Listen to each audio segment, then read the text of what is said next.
আস্তাগফিরুল্লাহ, আস্তাগফিরুল্লাহ, আস্তাগফিরুল্লাহ। হাঁটছি, চলছি, ড্রাইভিং করছি, বাস স্টেশনে অপেক্ষা করছি, ফিলিং স্টেশনে ফুয়েল নিচ্ছি, পড়বো আস্তাগফিরুল্লাহ।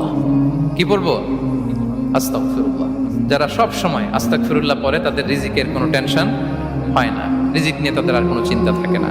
আল্লাহ নবী নূহ আলাইহিস সালাম যিনি ওনার জাতিগোষ্ঠীকে বলেছিলেন, ফাকুলতু আস্তাগফিরু রাব্বাকুম ইন্নাহু কানা গাফফারা, তোমরা বেশি বেশি ইস্তেগফার করো, তিনি ক্ষমাশীল। ইস্তেগফার করলে কি হবে? ইউরসিলিস সামা আলাইকুম মিদরারা, রহমতের বৃষ্টি বর্ষণ হবে, তোমাদের জমিগুলো উর্বর হবে। ওয়া ইউমদিদুকুম বিআমওয়ালি ওয়া বানিন, আল্লাহ তাআলা তোমাদেরকে সম্পদে বারাকা দিবেন, সন্তানে বারাকা দিবেন। ওয়া ইয়াজআল লাকুম জান্নাতিন ওয়া ইয়াজআল লাকুম আনহারা, তোমাদের ফসল ক্ষেতগুলো সবুজ শ্যামল হয়ে ভরপুর হবে, তোমাদের রিজিকে বারাকা নেমে আসবে। তাহলে আমরা যেন বেশি বেশি ইস্তেগফার করি। বিষ্ণু ইসা ইসলাম বলেছেন, মান লাযামাল ইস্তিগফার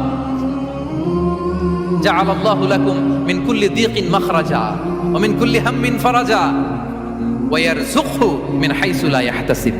যে সব সময় ইস্তেগফার করে তার কোনো টেনশন থাকে না, তার জীবনে দুশ্চিন্তা আসে না, আর এমন জায়গা থেকে আল্লাহ রিজিকের বন্দোবস্ত করে যেটা সে কল্পনাও করে নাই।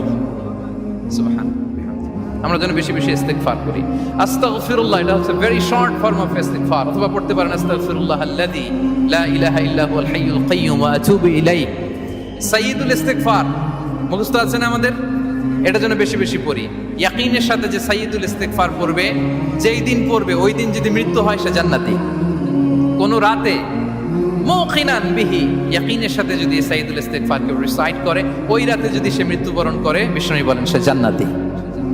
তাহলে প্রিয় ভাই এবং বোনেরা, আমরা যেন ইস্তেগফার করি।